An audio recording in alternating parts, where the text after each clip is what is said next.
Welcome to Education Day. I'm Zach Burrett of Katanning High School in the Armstrong School District.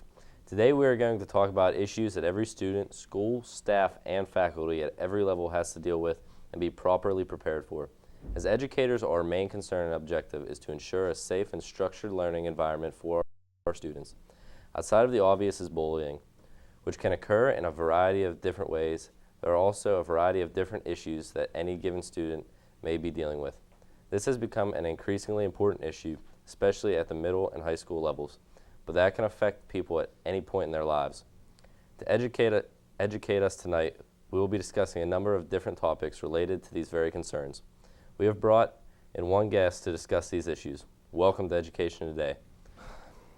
Would you please introduce yourself and your role with the district or community? Sure. My name is David Zablocki. I'm the elementary guidance counselor for the Armstrong School District. Primarily, I'm housed at West Hills Primary, West Hills Intermediate, and Lenape Elementary. Yeah. Well, can you give us a little bit of information about the background or experiences you've had with bullying? In regard to bullying, I've been now a guidance counselor from the grades K through 12, so I'm very familiar with all levels of bullying through all grade levels, although there is less and it's different at the elementary level as opposed to the high school level.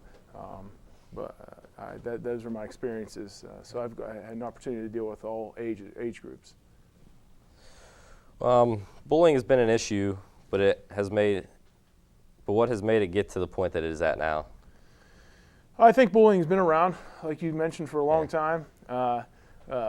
What's brought it to this point is the introduction of electronics devices.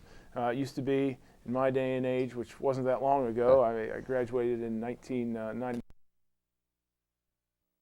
If you got bullied at school, you got on the bus, you went home, and you're away from the individual who's bullying you for the rest of the evening, all night. You didn't get on the internet and talk to anybody nowadays. If you get bullied at school, your friends can text message it back and forth, and you hear it all evening. Then you get on Facebook, et cetera, and you get bullied.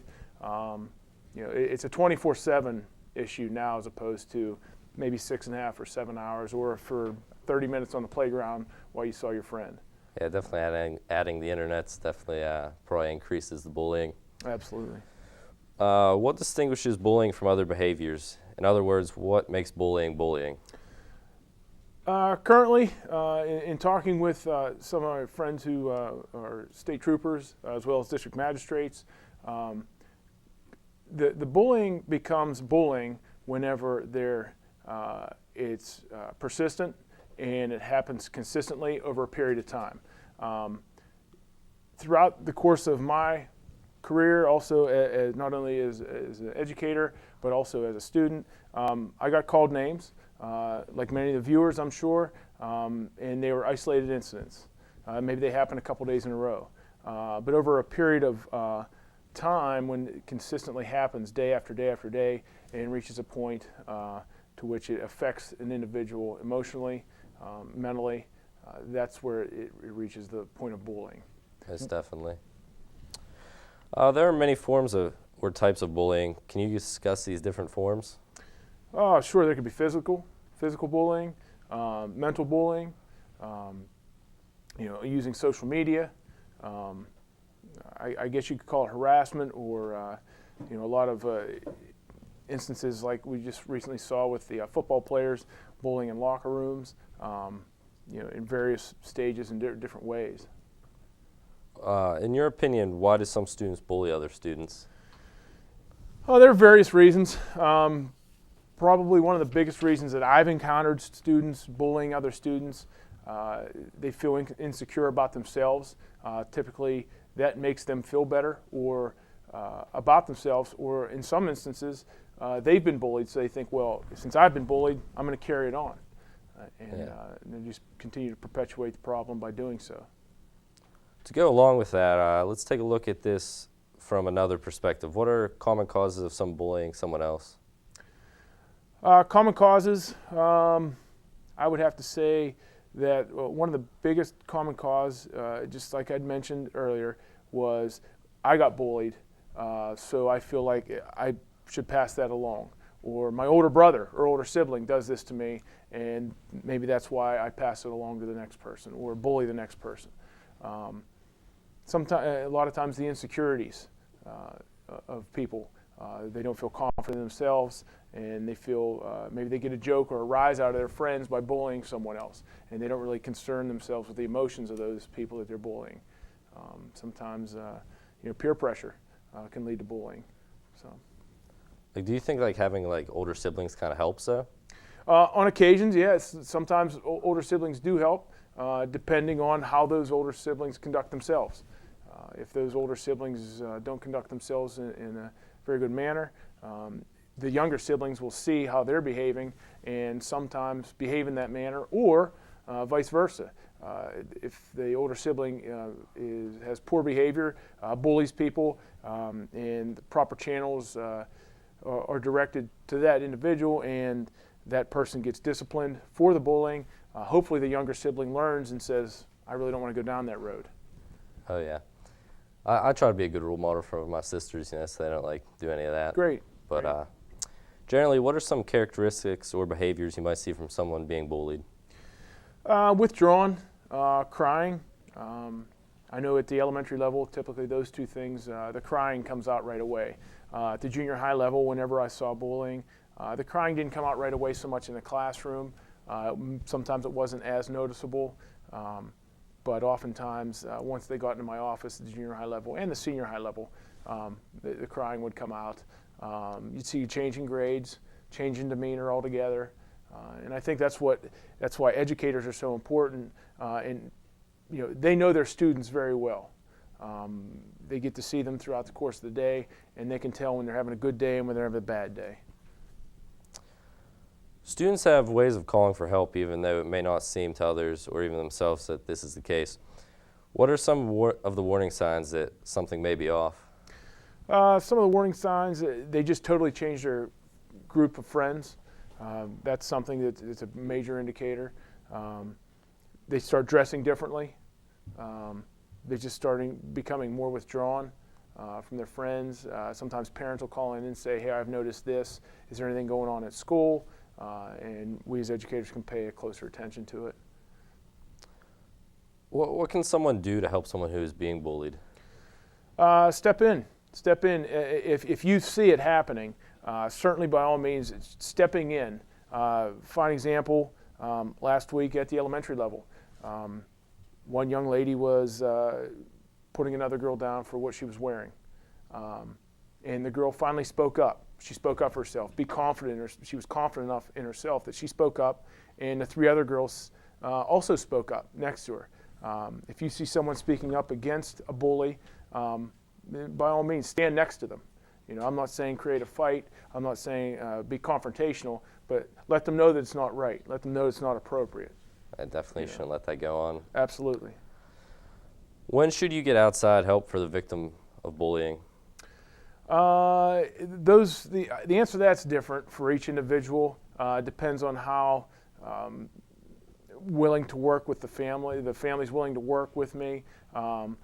If they, if a friend of the family has a son that's bullying another, son in the different family, then sometimes they say, well, we'll work it out ourselves. That's all situational. It all depends on the situation.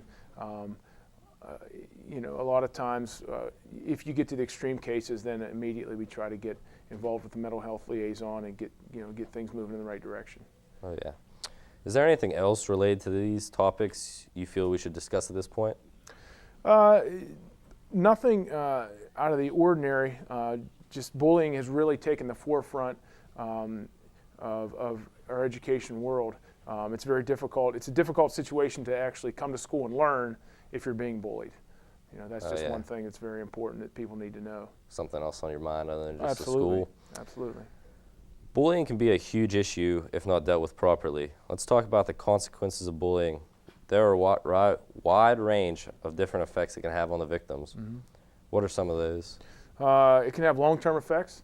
Some of the most extreme cases we've seen children take their lives because of the bullying, and that's extremely bothersome. to me, as well as I'm sure the viewers, as well as yourself. We've seen kids also turn to illegal use of drugs or alcohol, smoking. You know, we've seen those kind of effects. Now, those may sound extreme, but those are the kind of things that can happen if the continued bullying takes place. Yeah. We know that there can be a large impact on those ones being bullied, but in these cases, is this one of those signs that the one conducting the bullying may be acting out for another reason? Absolutely, absolutely. There may have been some serious traumatic stress in that individual's life, and this is their way of getting it out. They may have been hurt themselves, and not bullied necessarily, but hurt themselves, and this is their way of getting that out as well. Like, do you think there could be family issues there? There's possibilities, absolutely. Yeah. Typically, those are the kind of things that I would say happen. It's definitely a family issue early on in life, or divorce has happened, and that child or that individual is so angry, loss of family members, loss of friends.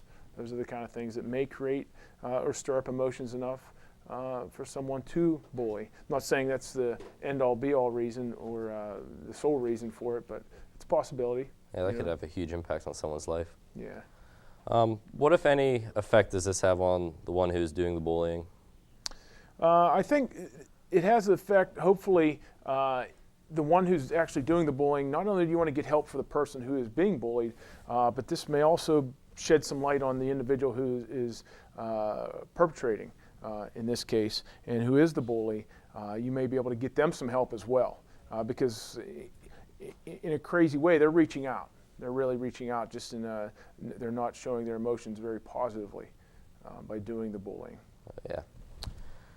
It is used to be bullying was generally something done to someone else in person, but even that has evolved, especially with the emergence of technology and different social media outlets. Let's educate our parents here. Some people may not even think of it. What kinds of different ways of bullying are you seeing? Social media bullying, using pictures, Instagram, etc., bullying. A lot of parents don't realize that Facebook, even though your kids have, my name's David Zablocki, I may have a Facebook page, but I may also have a Facebook page under David Smith that my friends know of and my parents don't. So multiple Facebook pages, Twitter accounts, just all those different ways. You know, it's a different world and different society in what we live in now as opposed to 10 years ago, 12, 15 years ago. Oh yeah, the world's definitely technology run now. Absolutely. Okay, we're going to take a short break and then come right back to discuss further how to help and prepare yourselves and your students for different things life may throw their way. Stay tuned. Hello, I'm Cindy McCrae, Director of Arc Manor Addiction Recovery Center. Arc Manor is committed to confidential quality services 24 hours a day, including fully licensed residential, partial hospital, and outpatient treatment programs. With 39 years of experience in addiction treatment, Arc Manor puts an emphasis on the needs of special populations including women, co-occurring disorders, and adolescents. For more information, call 724-548-7607 or 800-323-1333. Brought to you by the Armstrong Indiana Drug-Free Communities Coalition.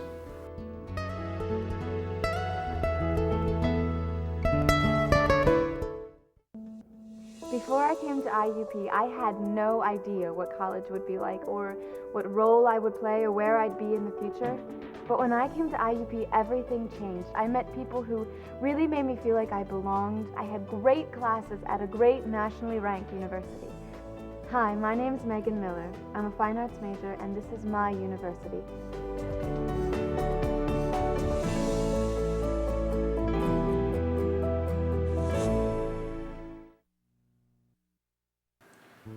Vince Mercuri, Executive Director of the Open Door. Worried, scared, confused, not sure where to turn for help? The Open Door, a behavioral health organization, has a full range of addiction counseling services and mental health crisis intervention services which may be able to help. Call 724-465-2605 or 1-877-333-2470. The Open Door, steps towards hope, courage, and recovery.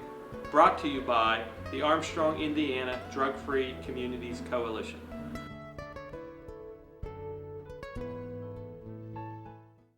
We're back with Armstrong School District's Education Today. Tonight we are discussing how you can prepare yourself and your students for different changes they may face. We have here Mr. David Zablocki, an ASD guidance counselor, and with us tonight. So I want to jump into the social media outlet here. What should parents and students be aware of when using things such as text messaging and Facebook? What consequences could they be facing if used inappropriately? One of the things they definitely need to be aware of, and we're told this all the time, once you put it out on the internet, once you make it digital, someone can retrieve it. I mentioned earlier that friends of mine belong to the state police, and he's told me a lot of people think that they erase things, get rid of it, destroy a disk, ruin a computer. It's still there. They can retrieve it. They've got ways of retrieving it. Some things on CSI are fictional, and some things aren't. So, yeah, I'm sure they can get just about any information they want. If they want to know it, they can find it. And the consequences, typically, when the law gets involved, it's pretty much up to them. A lot of times, Facebook happens outside of school, mostly, or should, and that would be dealt with by the authorities, and parents would have to work that out. What can students or parents do if bullying is taking place through social media, such as like text messaging, Facebook, Twitter, Snapchat? I know it's easier said than done. I've got 4 children myself. They're still at the elementary level or not in school yet. And I tell parents this even when I was at the junior high and at high school level too. If your children are being bullied and this is a problem, then it's very simple. Delete the account. You can block numbers, and you can block people from looking at your account. And I know that can be passed around from account to account, and people will be talking about you behind your back. That happens. That's I got to be honest with you. People are unfortunately, there are people in the world who are always going to talk about other people behind their back and say things that are inappropriate. It's going to happen. But as a parent, if it were my children and things were going on, I saw my daughter being affected or my son's being affected, the account's gone. It's not. Facebook is not something you need to survive. It's not food or water or anything like that. So Definitely, if it's causing problems, you can definitely get rid of it absolutely, easily. Absolutely. What kind of research is out there on the effects that bullying can have on both parties that we should be aware of? The research, you don't have to look very far. Just Google bullying, and you're going to find some of the most severe cases, in which I mentioned earlier, people actually committing suicide at the very end of the extreme. The research is just showing that when the ongoing effects, when things continually whenever it's let go, bullying continues and continues and continues, that it has long-term effects on people in our society. Accepts it, then things are going to go downhill in a hurry for that individual, both for the person being bullied as well as the bullier. They kind of gain confidence in themselves, and they think it's okay to do, and they think it's all right to continue on. Yeah. What, if any, kinds of trends have you seen? Believe it or not, I think just recently, at least in our district, I've seen people sticking up for themselves and also reporting bullying, at least at the elementary level. I can't say for the past 2 years I've been out of the junior high setting or the senior high setting, but the elementary level I've seen kids notifying teachers, notifying myself, the principal, parents calling in. So I think the trend of bullying is kind of, I don't want to say it's going, I think it is getting better, but I don't think we've gotten a hold of it yet. Like, would you say it's like worse in the high school, or just about even? In my best guess, the 7th and 8th grades, the bullying is probably the most difficult time. That's the most difficult time period. An individual's trying to find themselves and who they are. There's a tremendous amount of things going on in a person's body whenever they're ages, some 11, 12 to 14 years old. I think oftentimes by the time they get to 9th grade, those things kind of go away. So sometimes I see it as early on as 5th grade. Sometimes I see it in 6th grade. 7th and 8th grade was a very difficult time that I can recall whenever I was a guidance counselor at the junior high. So oftentimes at the high school level, I think it is kind of evening out. People are maturing and things are moving on in the right direction. Well, that's definitely good. Where else are we seeing bullying outside the traditional school system? I think in workplaces, every common workplace. I mentioned earlier about the locker rooms we saw earlier, the situation down in Florida where those football players or a football player was creating a very difficult situation for another football player. We're talking about grown men. When you look at a football player, a professional football player, you think, oh, they've got all the confidence in the world. Oh, they shouldn't have any problems at all. And there's bullying going on there. So if it's happening in professional football locker rooms and people are quitting professional contracts, $1 million contracts because of it, then there's a problem. There's a problem. So I see it happening everywhere. You definitely think like they would mature by then, getting into the professional level. Yeah, one would think so, but some people, you'll find out as you get older, some people just don't grow up. Oh yeah, definitely. Bullying can seriously affect the person being bullied. What can parents or other adults look for as signs that a person may be being bullied? Parents, I would definitely say take a look at, just keep an eye on the demeanor of your child. And I mean, everybody, and especially whenever I mentioned those middle school grades, there are so many hormones going on inside of a child at that age. They're going to have ups and downs, etc. Don't be afraid to ask them. Ask them the signs that I would look for. If they're sad more often than they're happy, obviously that's definitely something. Indications going wrong. Doesn't mean that they're being bullied all the time. Just because someone said something to them that wasn't maybe appropriate doesn't necessarily qualify as being bullied. But nonetheless, the best thing we can do as parents is to teach our kids how to combat that. Oh yeah, teach them good vibes and all that. Yeah, I think by talking to your kids about whether if someone's actually bullying them, if they constantly are coming at them, whether it's verbally, whether it's physically, to teach them how to combat that in a non-confrontational manner, how to avoid that. I know many times it's difficult to walk away from situations. I understand that.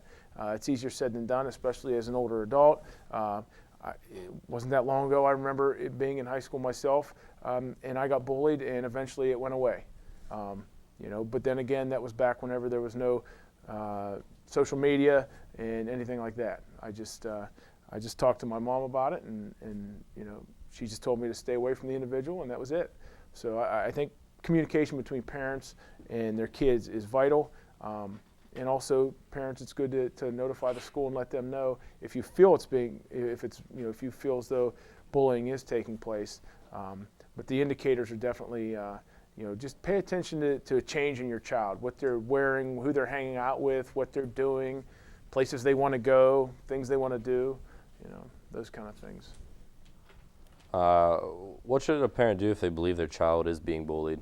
Aside from talking to them one-on-one, I would contact the school. If indeed it's happening at school, there may be, and I hate to say this, it may be happening in a church youth group. I don't put anything past any group, any organization, anywhere. Just like I mentioned earlier, and you'd think professional football players wouldn't do it. I wouldn't think it would happen in a church youth group either, and hopefully it's not. But if it's happening at school, by all means, definitely contact us. And even if it's not, we may be able to help in some way. Oh yeah, bullying could go on anywhere. Absolutely. It seems obvious, but what should a parent or student do if something just simply doesn't seem right? Who should they contact? I would say contact the guidance counselor or a teacher. that they feel comfortable with. Contact someone that they feel comfortable with. If it's going on at school, if it's a church, then contact someone within the church. If it's at a workplace, maybe a lot of our kids work nowadays. Encourage your son or daughter to contact the person, the boss in the workplace. Those are the kind of things I would do. And I would definitely contact the guidance counselors, principals, teachers, whomever they feel most comfortable with. What programs or policies does the school district have in place to help with these issues? We have a non-bullying policy within our district that the board has put forth, and I feel that it's a very important policy that we as counselors, as principals, and teachers, we all abide by. Sometimes what's happening is parents oftentimes feel that bullying is taking place, and within the guidelines and within the parameters that we have, it's not happening, but it's a very important situation, and it is affecting a child. But our policy is already put forth by the Armstrong School Board. They did their due diligence in researching the best practices and the policies that that are going on nationally.